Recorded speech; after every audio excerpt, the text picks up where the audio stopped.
Hi, Cookie. Hi, Nathan. Thanks for helping my project. Sure. Could you say a little bit about yourself? I am 68 years old, mother of two, stepmother of two, grandmother of five.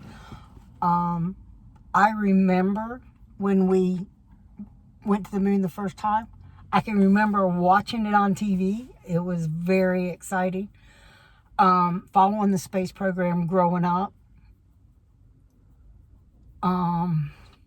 I'm a big fan of science fiction, so I'm really, really excited that we're going back into space. How old were you? Not to date yourself, but in 1969. I was 15.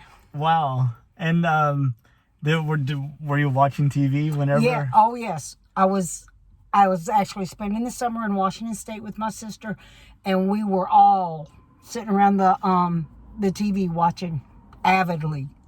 Really excited. What did it mean to you? We beat the Russians. But the fact that we were out there, like I said, I'm a big fan of science fiction and things that I had read, movies that I'd seen. We were actually there on the moon. We made it to outer space. And the fact that we're going back as the first step to going beyond, that is so exciting to me. I'm thrilled that, to think that in 5 years we'll be on Mars and then on and beyond. That would be amazing. Yes. So in 1972, Apollo 17, last trip to the moon, did it really register that was it? No, it did not.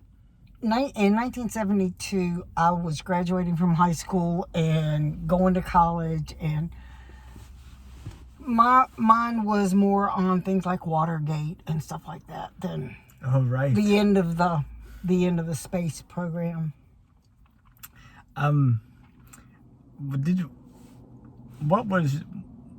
Did you have any expectations in terms of space travel for the 1970s?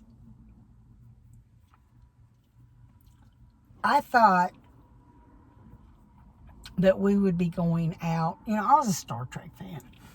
I thought we'd be heading on out, the final frontier, that we would be, the Starship Enterprise type thing and meeting alien races. And yes, they are out there. I mean, come on. You look at the universe, this is the only planet that has life. I guess it can. We discovered, we've observed 5,000 planets around other stars. Mm-hmm. And considering our ability to observe them being so restricted, there must be, I think astronomers believe pretty much every star has planets at this point. Yes, that are Earth-like, and who says that carbon-based is the only life form there is? What that reminds, let's see, Andy Weir and his, he wrote The Martian. Yes. Oh, yes. And then he wrote more recently, Project Hail Mary. Now, I haven't read it. I think I might have that in my note, but I haven't read it yet. But if you think there might be non-carbon-based life forms, I think you might enjoy that book. Well, I've been watching Doctor Who since 1977. And, there was that one storyline about Eldrad, and he was silicon-based life form. And so he could easily regenerate himself. Yeah, that was interesting. Well, if life could exist in very different forms than what we think of it, then should we be concerned about industrializing the moon? Maybe there's something about it that we don't fully understand, and we might be rushing into places. I think we need to research and examine closely before we start industrializing other planets and satellites like the moon, Mars, whatever. I think it would be rather presumptuous of us to say go to Mars and say, okay, it's ours. You know, we don't know what's below the surface on Mars. So, and we don't know who else maybe has already laid claim to Mars. So we need to, yes, we should go, but we should go as, to start out with, we should go as friendly tourists, not ugly Americans. That's a very good point. Yeah. Now the 2020s are shaping up to be a really kind of amazing time for spaceflight. Oh, yes. You have us going back to the moon. You have a whole bunch of private companies like Rocket Lab, SpaceX, Blue Origin, Intuitive Machines, Astrobotics. Yeah. Just to name a handful. And you even have Elon talking about building a 1 million-person city on Mars by 2050. Would you say that maybe the 2020s is what people in the 1960s thought the 1970s should have been?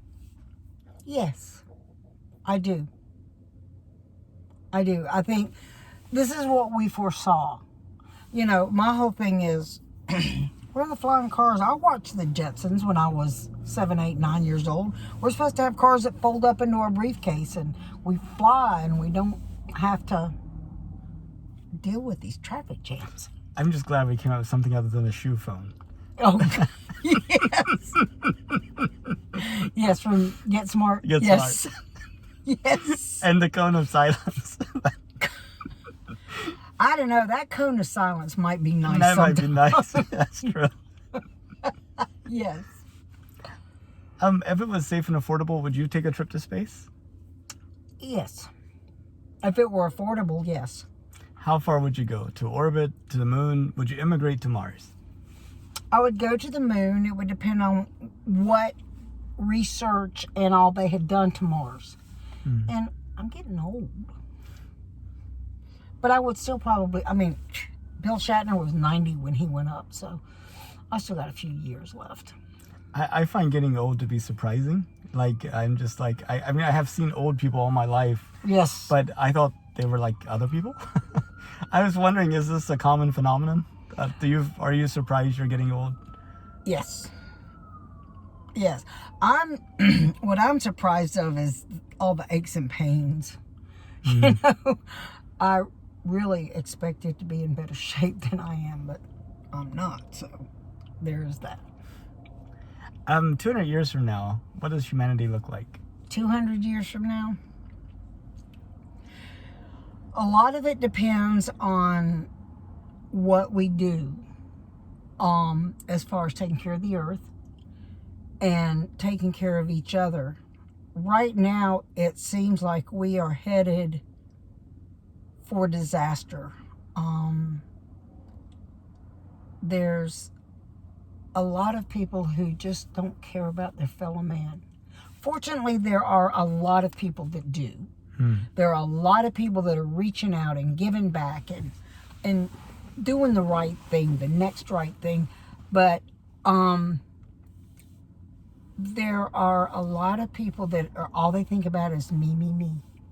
And they don't look at what are we doing to the planet and how's that going to affect everybody else. And that worries me.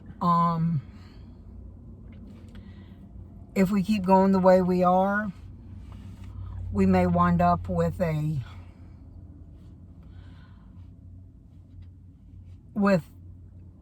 desolated planet that I believe will regenerate itself, because the earth has done this how many times, how many ages have we been through.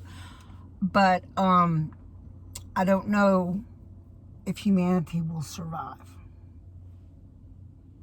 Yeah, I heard people say, don't worry about saving the earth. The earth will be here. It's whether or not we're on it or not. Right. That's it exactly. Man has to be kind to man and take care of the earth. But I think a lot of the reason why were maybe so destructive with the earth is a matter of things being invisible. I can imagine, like, back in, just 100 years ago when there were people who lived on farms. Oh, yeah. They would see the crops grow. They would see the waste that they would have to deal with. And they had more visibility into the complete end-to-end cycle. Right. But then today, people who live in modern society, they have no idea what happened before the food appeared on the in supermarkets. Right. And they have no idea what happens to their waste once they put it on the curb. Yeah. Yeah, because there's not many people go to the dump or the landfill. They definitely don't stay long when they do. No, they do not. They just go toss it over the fence and run away. Right. We go out there once in a while if we've got too much recycling, because we are Amazon supporters and we have lots of boxes. So if it just gets too big, I'll load up the car and run out, throw it in the recycling bin at the dump. But yeah, people they don't think about it, and they don't think about recycling. I know that there's a resort in Washington. In fact, it's where my daughter works, and all of the plasticware is plant-based and it's compostable. That's great. So like a wood type of thing. Well, bamboo. it feels like plastic. Oh, really? It does, Okay. but it's made of plant stuff, and you just throw it in the compost and it'll break down, and it's great. I know nature's gotten the recycling thing down. Yes, it does. Everything is parts of future things. Yes. And well, we won't talk about soy and green. It's human. It's humans. I'm sorry. My brain just goes and picks those things up. I understand. I told you I was into sci-fi. So imagine this. Your great-great-great-great-granddaughter has lived on Mars her entire life. Okay. She's in high school. Okay. And just like we might write a paper about the 1920s, she's been tasked in history class to write a paper about the 2020s. Yes. What do you think she should put in that paper? Well, definitely she should put in about how people coped with the pandemic. That space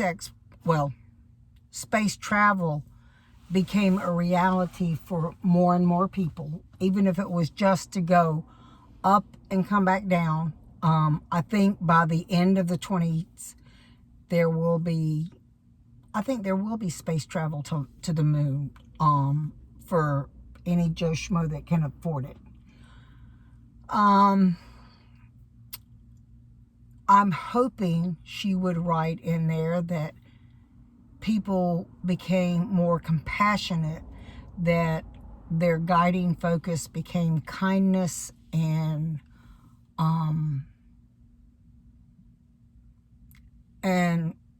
community service rather than me.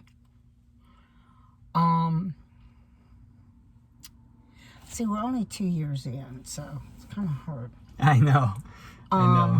But hopefully there will be it won't be man's inhumanity to man, it will be man's humanity to man. And where you've got these big multi-million-dollar salaried athletes that are giving back a lot. You'll have everybody doing some kind of give back, community service type thing, and not court ordered, just because it's the right thing to do. And I'm hoping that's what she would write about. Well, that's awesome. Well, Cooki, I really appreciate you being a part of my project and sharing your thoughts with me. You're welcome anytime. I've enjoyed talking to you. Thank you.